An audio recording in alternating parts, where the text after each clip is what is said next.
सिद्धेभ्यः। ॐ नमः सिद्धेभ्यः। ॐ नमः सिद्धेभ्यः। त्रैलोक्यं सकलं त्रिकालविषयं सालोकमालोकितं साक्षादेन यथा स्वयं करतले रेखात्रयं साङ्गुलिं रागद्वेषभयामयन्तकजरा लोलत्वलोभादयो नालं यद्पदलङ्घनाय समः देवो मया वन्द्यते, देवो मया वन्द्यते। श्री पंच परमेष्ठी भगवान की, 24 तीर्थंकर भगवान की, मूल नायक श्री आदिनाथ भगवान की, संत शिरोमणि आचार्य भगवान गुरुदेव श्री विद्यासागर जी महाराज की, आचार्य भगवान श्री समय सागर जी महाराज की, सिद्ध चक्र महामंडल विधान की, आरिका 105 रिजुमती जी तपोमती माता जी की, वंदनीय आरिका संघ की। आज हमने 5 पूजन कर ली। कितनी पूजन कर ली? बहुत। पहली बार मैंने एक दिन में 5 पूजन करी हैं। आप लोगों ने 5 दिन का डोज एक दिन में ले लिया। अब कई बार हेवी डोज हो जाता है तो तबीयत भी खराब हो जाती, तो मैंने सोचा चलो सुबह तो चूँकि समय मिला नहीं, संध्या कालीन बेला में जो 64 रिद्धियाँ हैं उनमें से कुछ एक रिद्धि को अपन समझने का प्रयास कर लेते हैं। वर्तमान में कोई भी रिद्धिधारी मुनिराज हमारे सामने नहीं है। पंचम काल है, रिद्धियाँ होती नहीं हैं, पर साक्षात विदेह क्षेत्र में आज भी अभी भी रिद्धिधारी मुनिराज वहाँ पर साक्षात विराजमान हैं। रिद्धि किसे होती है पहले ये देखें। रिद्धि श्रावक को नहीं होगी, क्षुल्लक एलक को नहीं होगी, आरिका को नहीं होगी, ब्रह्मचारी को नहीं होगी, सामान्य व्यक्ति को नहीं होगी। रिद्धि मात्र मुनि राज को ही होगी, और सबको होगी ऐसा भी नहीं है। जो विशेष विशेष साधक हैं, जिनकी विशुद्धि विशेष है, उन विशेष मुनिराजों को ही रिद्धियाँ प्राप्त हुआ करती हैं। हम सबका पुण्य इतना नहीं है कि हम साक्षात रिद्धिधारी मुनिराज के दर्शन कर सकें, फिर भी हमने अपने गुरुदेव के दर्शन किए हैं, ये भी कोई रिद्धि से कम बात नहीं हुआ करती है। आपने रक्षाबंधन की कथा भी सुनी है विष्णु कुमार महाराज की। उनके पास भी एक रिद्धि थी। कौन सी रिद्धि थी? कौन सी रिद्धि थी? विक्रिया रिद्धि थी। विक्रिया, एक हाथ ऐसा लगाया, कहाँ चला गया? सुमेरु पर्वत पर। कौन से पर्वत पर? एक हाथ लगाया, सुमेरु पर्वत पर चला गया। दूसरा हाथ लगाया, कहाँ गया? मानुषोत्तर पर्वत पर चला गया। पैर, हाथ में पहला पैर सुमेरु पर्वत, दूसरा मानुषोत्तर पर्वत। 3 पग जमीन मांगी थी, 2 पग में ही सारा का सारा 2.5 दीप आ गया। अब तीसरा पग रखने की तो जगह ही नहीं है। ऐसी वह रिद्धिधारी मुनिराज थे। 4 रिद्धिधारी मुनिराज होते हैं। कैसे होते हैं? युगलिया के रूप में होते हैं। आकाश में वह गमन करते, किसके समान? खग के समान। जैसे पक्षी होता है वह आकाश में उड़ता है, उसी प्रकार आपने पढ़ा था जंग पे 2 ही हाथ लगा, वही जंगा पर दोनों हाथ लगाए और पक्षी के समान जो आकाश में उड़ गए। वो तंतु पर चलेंगे, मकड़ी पर चलेंगे, फल पे चलेंगे, पुष्प पे चलेंगे, जल पे चलेंगे, पर किसी प्रकार के भी जीवों की हिंसा उनके माध्यम से नहीं हुआ करती है। और कौन सी रिद्धियाँ होती हैं? तो बहुत सारी रिद्धियाँ हैं। उसमें मुख्य रूप से सर्वप्रथम बीज बुद्धि है। एक किसी भी शास्त्र का बीज पद ले लिया और उतना ही बोला, और उससे वह पूरे के पूरे शास्त्र को, अथवा एक पद अनुसरण, एक पद को लिया। उनने कहा नमः समय साराय, एक पद ले लिया कोई भी छोटा सा, और पूरे का पूरा शास्त्र का उनको क्या हो गया?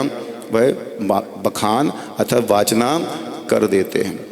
कई प्रकार के घोड़े बोल रहे हैं, पशु बोल रहे हैं, पक्षी बोल रहे हैं, और सब बोल रहे हैं। उन सब की वो बात को सुन रहे हैं और क्रमशः सबके प्रश्नों के उत्तर वह देते जा रहे हैं। ये है संभि संशोत रिद्धि।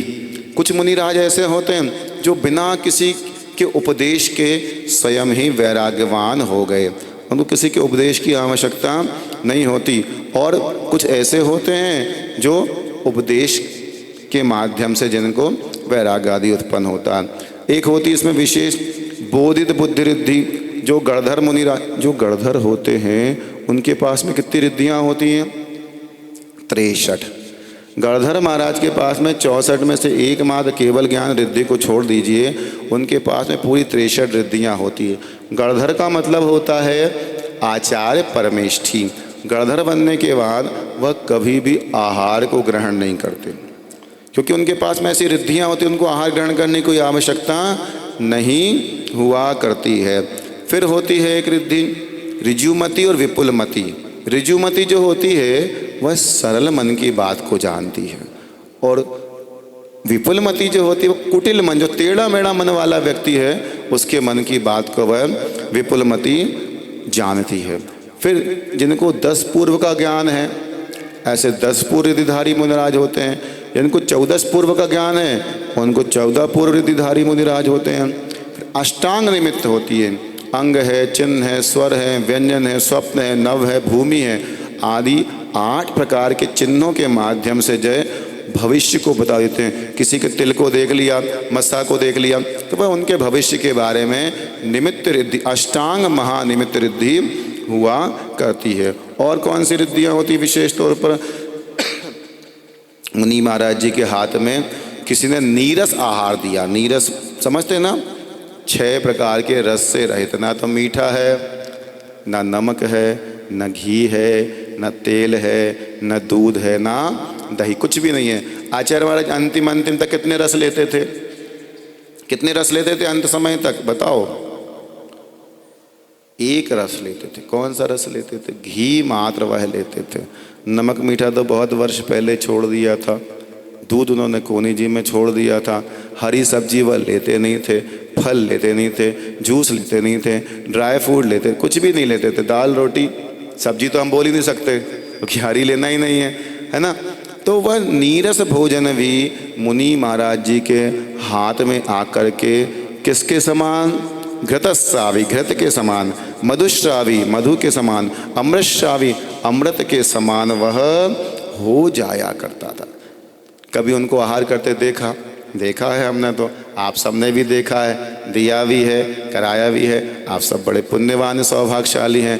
कभी ऐसा मुंह टेढ़ा करके नहीं। अब नमक अपन के थाली में अगर अपन भोजन करने बैठे और किसी चीज़ में नमक नहीं है तो अपना मुख तो थोड़ा सा क्या बना दिया, बनाना नहीं आता तुम लोगों को, है ऐसा अपन कह देते कि अभी अपन ने इंद्रियों को जीता नहीं है। उन्होंने अपनी इंद्रियों को जीतते जितेंद्र कहलाने लगे। इंद्रियों को जीतने से तो वह उनका आहार कैसा हो गया? मधुर हो गया। एक मुनि महाराज ऐसे होते हैं, किसी व्यक्ति को जहर चढ़ गया है और उस व्यक्ति को महाराज क्या कर लें? देख लें, दृष्टि विश्रिद्धि, तो उसका पूरा का पूरा जहर क्या होता है? उतर जाता है। और एक रिद्धि ऐसी भी होती है, किसी से कह दें कि तू मर जा, क्या कह दें? कि तू, कहते नहीं है मुनिराज, शक्ति की अपेक्षा से अगर वह कह दें तो क्या होता है? वह व्यक्ति मर जाता है। ऐसी वह रिद्धियाँ हुआ करती थी पंचम काल में, नहीं चतुर्थ काल में। और कैसी होती हैं? जैसे जैसे तप बढ़ता है वैसे वैसे उनके शरीर का तेज भी, कांति भी बढ़ती चली जाती है। गुरुदेव को देखो कैसे चमकते थे। कोई आप लोग तो कई प्रकार के लीपा पोती है ना करके आते ना, लीपा पोती लीप पोत के आ जाते हो। कितनी देर तक चलता है? घंटा, 2 घंटा, 4 घंटा, और फिर बाकी वैसे कहे वैसे। पर जैसे जैसे अनशन करा, जैसे जैसे तप करा, तपस्या करी, वैसे वैसे उनके तेज, मुख का तेज, कांति भी बढ़ती चली जाती है। एक व्रत और होता है सबसे कठिन, सी निष्क्रियत व्रत। जैन धर्म का सबसे कठिन व्रत है सी निष्क्रियत व्रत। क्या होता है? जिसमें 1 उपवास 1 आहार, फिर 2 उपवास 1, फिर ऐसे करते करते 16 उपवास। कहाँ तक जाना भैया? 16 उपवास एक आध, फिर वापस डाउन 15, 14, 13 आदि। ये उत्तम से निष्क्रीडित व्रत होता है। इसके 3 भेद हैं, उत्तम, मध्यम और जघन। तो उत्तम में 16 उपवास तक होता है, मध्यम में 9 उपवास तक होगा, जघन में 5 उपवास। सोचिए कैसे मुनिराज होते थे। चारित्र चक्रवर्ती आचार्य शांति सागर महाराज ने अपने जीवन में लगभग 10,000 उपवास किए। 99 से कुछ संख्या है, 10,000 उपवास। एक दिन आहार नहीं मिले तो क्या होता है? खाए पिए के गाल और नहाए धोए के बाल, ऐसा कहावत है। अलग दिखते हैं, आपका चेहरा ऐसा उतर जाएगा जैसे किसी फूल में यदि पानी नहीं डाला तो फूल क्या होता है? मुरझा जाता है। ऐसे आपका चेहरा। चतुर्दशी आती है, पर्युषण पर्व पे आती है ना 14, लगभग सभी लोग क्या करते हैं? साल भर भी जिस व्यक्ति ने एकासन नहीं किया हो, उपवास नहीं किया हो, वो भी कम से कम एक दिन चतुर्दशी को क्या कर लेता है? उपवास कर लेता। उपवास तो कर लिया, अब रात नहीं कट रही है। कई लोग तो ऐसा करते हैं, 12 बज गए भैया, अब उनकी तो पारना हो जाती है। संसार में कई तरह के जीव, ठीक है। तो इस प्रकार से और क्या होता है? ऐसे मुनिराज होते हैं जो शेर की गुफा में जाकर के भी चातुर्मास करते हैं, कुएं के पाट पर बैठ करके भी चातुर्मास करते हैं। जहाँ विपरीतता है, जहाँ उपसर्ग करने वाले लोग हैं, वहाँ जाकर के भी वह क्या करते हैं? चातुर्मास किया करते हैं। और क्या होता है? क्यों अपन गुरुदेव के चरणों को छूने का प्रयास करते? इतनी भीड़ में धक्का भी खाते, मुक्का भी खाते, है ना, सुनते भी बातें। क्यों उनके चरणों? क्योंकि उनके चरणों के स्पर्श से ही, कौन से? उनके चरणों के स्पर्श से ही आमौषधि रिद्धि होती है। शरीर के सारे रोग दूर हो जाते हैं। उनके शरीर का पसाना, शैलोषधि रिद्धि, है ना, विड्डौषधि रिद्धि आदि, उनके शरीर का मल मूत्र, केश, नाखून आदि आदि, ये सब काय का काम करते हैं? औषधि का काम किया करते हैं। इसलिए व्यक्ति उनके चरणों को छूने के लिए होड़ लग। उनके चरणों की जो रज है वह किसका काम कर रही है? औषधि का काम क्यों कर रही है औषधि का काम? हमारे पैरों में भी तो रज है, आपके पैरों में रज नहीं है क्या? है, लेकिन हमारी और आपकी वो तपस्या, वह विशुद्धि नहीं है। उनकी विशुद्धि है, उनकी तपस्या, उनका त्याग है, उनका समर्पण है ना। इसलिए एक एक रिद्धि हुआ करती है। और कैसी रिद्धि होती है? मनोबल रिद्धि। एक अंतर मुहूर्त में ही सारे श्रुत का मतलब द्वादशांग का वह चिंतन मन से कर लेते हैं, ये मनोबल रिद्धि। और एक अंतर मुहूर्त में ही सारे के सारे द्वादशांग को वो अपने वचनों के माध्यम से कह देते हैं, ये वचन बल रिद्धि। और काय बल, बाहुबली भगवान के समान। बाहुबली भगवान ने क्या किया? 1 वर्ष तक क्या हो गए? खड़े रहे। आपसे कहो 1 घंटा खड़े हो जाओ, भैया जी चक्कर आ जाएगा, बीपी डाउन हो जाएगा, है ना। कल से सब लोग विधान करेंगे। कैसे विधान करेंगे? अभी बैठ के करते थे, कल से सब लोग खड़े कर दे। अरे ना बाबा, कुर्सी चाहिए एक साथ में। कई लोग तो मंदिर में आके भगवान को बाद में देखते हैं, या तो मुड्ढा ढूंढेंगे पहले या कुर्सी ढूंढेंगे। बोलो ना, होता कि नहीं होता? भगवान तो वहीं बैठे, वो कहाँ जाने वाले? अगर मुड्ढा कुर्सी इधर उधर चली गई तो हमारा का हुई है बताओ, है ना। तो वह काय बल, काय रिद्धि उनके पास थी। 1 वर्ष तक एक था नित निराहार उपवास किए। 1 वर्ष तक वह खड़े रहे, किसके बल पर? काय बल रिद्धि के बल पर। इस प्रकार की वह रिद्धियां हुआ करती हैं। और क्या होती हैं? सबसे महत्वपूर्ण 2 रिद्धियां और, यद्यपि बहुत सारी रिद्धियां। अच्छिण रिद्धि। अच्छिण रिद्धि के 2 भेद हैं, अच्छिण संवास और अच्छिण महानस। आपने कथा सबने सुनी है धन्य कुमार की, सुनी कि नहीं सुनी? जितेंद्र भैया कथा सुनी कि नहीं सुनी? कहाँ सुनो? कलकत्ता चले जाओ, और कहाँ जाना? दिल्ली चले जाओ, और कहाँ जाना? लुधियाना चले जाओ, बस और कुछ नहीं सुना। सुनो तो आज ध्यान से सुन लो, आपका हो सकता है यहीं का पुण्य जागत हो, अमरकंटक में सुनने का। एक माँ ने अपने पुत्र को जन्म दिया। देखो कर्म की बात है, बड़े ध्यान सुनना। कर्म कैसे व्यक्ति को हंसाता भी है और रुला भी देता है। ये अपने हाथ में ही है। अपन कहते जरूर है कि अपने हाथ में कुछ नहीं, सब कुछ अपने हाथ में है। एक माँ ने एक पुत्र को जन्म दिया। पुत्र का जन्म होते से ही पिताश्री जी का मरण हो गया। माँ ने जैसे तैसे पुत्र के लिए पालन किया। घर में कुछ भी नहीं है खाने के लिए, घर की स्थिति बहुत दयनीय है, विकट स्थिति है। और वह माँ अपने बेटे को थोड़ा बड़ा करती है जैसे, और कहती जा कुछ काम कर, कुछ मजदूरी कर, 4 पैसे घर में लेकर के आ। चला जाता है। वह कहाँ चला जाता है? उस अकृत पुण्य सुकृत पुण्य के पास चला जाता है। सुकृत पुण्य कौन है? सुकृत पुण्य वह व्यक्ति है जो कल हमारे यहाँ नौकर के रूप में काम करता था। समझ में आ रहा है? जो हमारे यहाँ काम करता था, आज हम उसके घर पर जा कर के कुछ कार्य की याचना कर रहे हैं। और देखता रही, ये तो हमारे मालिक का बेटा है। सुकृत पुण्य अकृत्य पुण्य को देख करके कहता है, अरे ये तो हमारे मालिक का बेटा, इससे हम काम नहीं कराएंगे, तो हमें क्या चाहिए? और वह उसके हाथ में क्या रख देता है? सोना रख देता है, हीरा मोती रख देता है, रत्न रख देता है। लेकिन उस अकृत्य पुण्य का इतना पाप कर्म का उदय है कि वह सोना भी, वह हीरा भी क्या हो गया? कोयला बन गया। वो कहता क्या कर रहे, मेरा हाथ जलाओगे क्या? समझ गया अभी इसका तीव्र पाप कर्म का उदय है। जब जीवन में तीव्र पाप कर्म का उदय आता है ना, कुछ समझ में नहीं आता। और क्या लगी है? भूख लगी है, ठीक है, वो चना है, जितना चना तुम्हें चाहिए ले जाओ। और वह एक पोटली पुराना सा चादर वादर उसके पास में रहता है, पूरा चना उसमें बांध लेता है और गांठ बांध करके अपने घर की ओर चल देता है।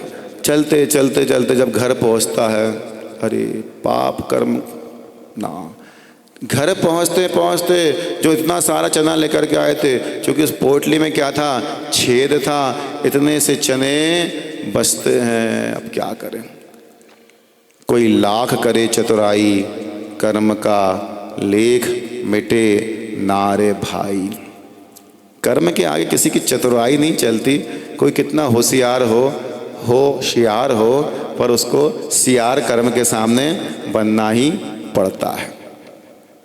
ऐसे ऐसे दिन निकलते हैं। वह एक सेठ के यहाँ जा कर के मजदूरी करती है, भोजन आदि बनाती है। एक सेठ था, उसके बच्चे थे, उनको भी भोजन कराती थी। स्वयं एक झोपड़ी में वहाँ रहती थी। कथा तो बहुत लंबी, मैं शॉर्ट में आपसे कह रहा हूँ। एक दिन क्या हुआ, उस सेठ के जो लड़के थे वो इसको मारते थे। किसको? अकृत्य पुण्य को मारते थे। सेठ का लड़के हैं भैया, रेकिंग का तो बनता है। और वह रोते थे।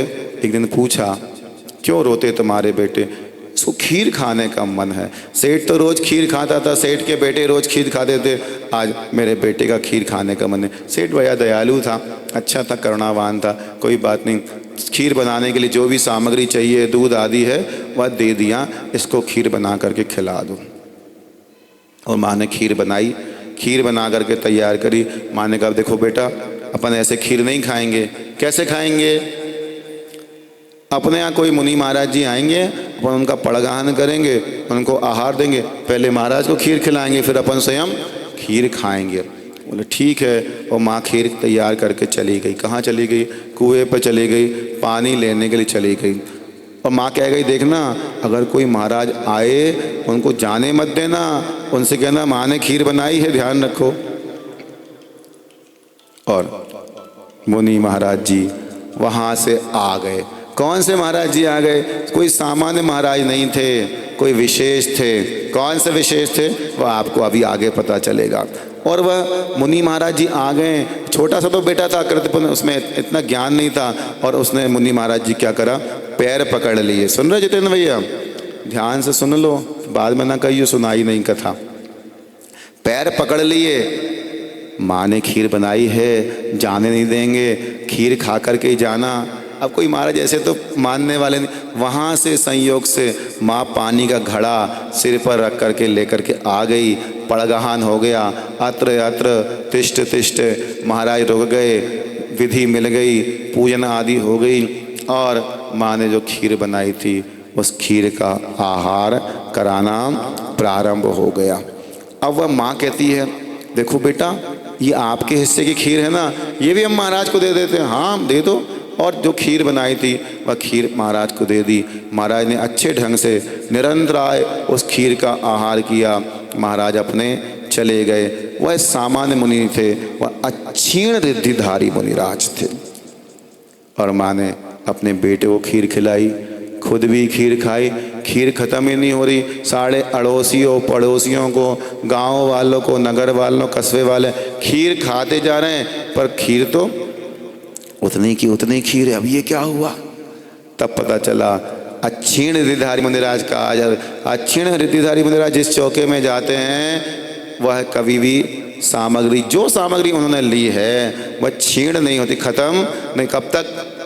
सूर्य अस्त तक। ऐसा नहीं तुम्हारा भंडारा चलता रहे रात तक, हाँ जय हो महाराज, अच्छा बढ़िया आपने उपाय, नहीं, वह संध्या काल तक वह। अब इसका पुण्य क्या मिला सुनो। कथा तो और विस्तृत है। किसी कारण से अकृत पुण्य एक स्थान पर सोया हुआ था, वहाँ किसी सर्प ने अथवा किसी पशु पक्षी ने उसको खा लिया, वह मरण को प्राप्त हो गया। अगले भव में इस आहार दान के प्रभाव से मर करके वो क्या बना? धन्य कुमार बना। क्या बना? धन्य कुमार।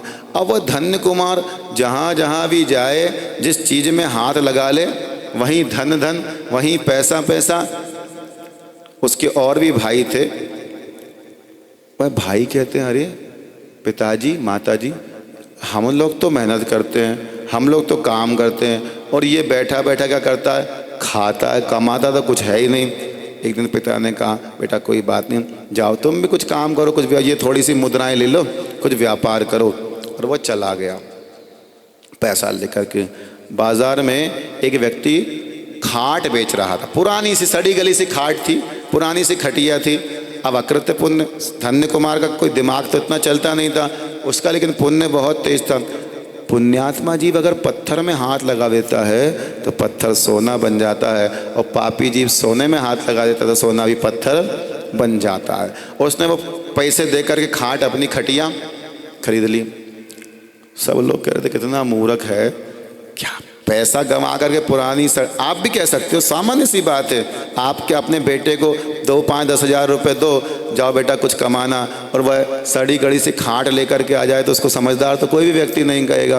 वो खाट लेकर के आ गया। माँ कहती कोई बात नहीं, आज बेटा पहली बार गया था, कुछ बिजनेस कर कर आया, कोई बात नहीं, आजा बैठ जा। और उस माँ ने वो जो पुरानी खाट थी उसको धोना प्रारंभ किया, साफ करना प्रारंभ किया, और उसके एक पाए में के अंदर से रत्न निकलना प्रारंभ हो गए, मोती आदि निकलना प्रारंभ हो गया। ऐसा उसका पुण्य था। और एक दिन वह रास्ते में कहीं जा रहा था, किसी खेत में एक किसान अपने खेत को जोत रहा था। सुनो पुण्यवान की महिमा। वह खेत को जोत रहा था, तभी कौतूहलवश उसने भी थोड़ा सा धन्य कुमार उस खेत को, वह थोड़ा चला गया भोजन आदि करने, उसने हल्का सा जोता, और जैसे ही जोता टक की आवाज़ आई। अरे किसकी आवाज़ आई? उसने देखा कि एक पूरा सोने का घड़ा, अशरफियों का भड़ा, हीरे मोती घड़ा निकला। तभी वह दौड़ करके वापस जाने लगा डर के मारे। तभी वह किसान आ गया। किसान कहता अरे ये क्या हुआ? मेरे बाप दादा हजारों हजारों साल से, कई कई वर्षों से इस खेत को जोतते आए, आज तक कुछ निकला नहीं। इसी पुण्यवान व्यक्ति का ये चमत्कार है। वह उसके आगे आगे भागता है वह, और ये पीछे पीछे भागता है। तो महिमा इतनी है कि जो व्यक्ति पुण्यवान होता है उसका संसार में कोई भी बाल बाका नहीं कर सकता। हनुमान जी थे, हनुमान जी ऊपर विमान में बैठे थे और नीचे गिर गए। क्या हुआ? उनका तो कुछ बिगड़ा नहीं, शिला और चूर चूर हो गई। तो संसार में महिमा किसकी है? पुण्य की महिमा है। इसलिए हमको क्या इकट्ठा करना है? पुण्य इकट्ठा करना है। धन से धर्म नहीं होता, धर्म से धन आता। ध्यान रखो। 2 व्यक्ति दुकान चलाते हैं, एक आजू में भी बैठा है, एक बाजू में बैठा है, वो भी वही माल लेकर के बैठा है, वो वाला भी वही माल लेकर के बैठा है। दोनों के यहाँ ग्राहक आते हैं, एक क्या बहुत ज़्यादा ग्राहक आते हैं, एक क्या कम आते हैं। क्यों आते हैं? भैया उसका पुण्य है। आप भी पुण्य का संग्रह कीजिए। पुण्य का संग्रह कैसे कीजिए? हम किसी दुकान में जाकर के पुण्य तो मिलता नहीं है कि 250 ग्राम पुण्य हमको दे दो भैया, नहीं। हमारे आगम में पुण्य बढ़ाने के बहुत सारे उपाय लिखे हैं। 6 आवश्यक कर्तव्य लिखा है, देव पूजा, गुरु उपासना, स्वाध्याय, संयम, तप और दान। लेकिन बात ऐसी है, हम सिर्फ वर्तमान को देखते हैं, इतिहास के पन्नों को हम नहीं पलटते। जब तक हम इतिहास के पन्नों को नहीं पलटेंगे तब तक हमको ये ज्ञात नहीं होगा कि हमारे साथ क्यों ऐसा हो रहा है। श्रीपाल, तुम्हारे लिए समुद्र में भी गिराया जा रहा है। क्यों गिराया जा रहा है? क्योंकि तुमने पिछले भव में एक मुनि महाराज जी के लिए समुद्र में गिराया था, समुद्र में पटक दिया था मुनि महाराज जी को, उसी का फल मिला कि तुमको समुद्र में जाना पड़ा। टिट फॉर टेट, जैसे को तैसा। भांड कहा था, अपशब्द कहा था, इसलिए तुम्हें भी भांड कहा गया। फिर तुम्हें कुछ बुद्धि जागृत हुई, तुमने मुनि महाराज को बाहर निकाला, इसलिए तुम स्वयं दोनों हाथों से समुद्र को तैर करके पार हो गए। हम सब तीर्थ पर आए। कहाँ पर आए? तीर्थ पर आकर के कौन सी आराधना कर रहे हैं? सिद्धों की आराधना कर। सिद्धों की आराधना क्यों कर रहे हैं? अरहंतों की क्यों नहीं कर रहे हैं? क्योंकि सिद्ध बनना हमारा जीवन का अंतिम लक्ष्य है। और जिनके सारे के सारे काम सिद्ध हो चुके हैं, ऐसे सिद्ध भगवान की हम कृत्य हो गया।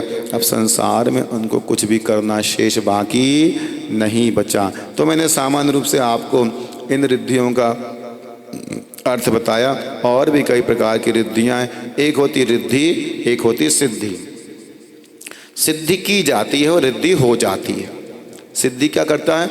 संसारी व्यक्ति है, कुछ उसका काम रहता है, कुछ प्रयोजन रहता है, और कुछ मंत्र की आराधना करता है, कुछ अनुष्ठान करता है, उसको सिद्धि हो जाती है। लेकिन रिद्धि की नहीं जाती। रिद्धि विशुद्धि के बल से, आत्मबल से अपने आप में ही हो जाया करती है।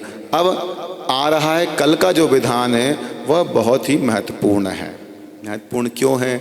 256 अर्घ इसलिए महत्वपूर्ण है, इसलिए महत्वपूर्ण नहीं है, महत्वपूर्ण इसलिए है कल का जो विधान है कर्म दहन महामंडल विधान।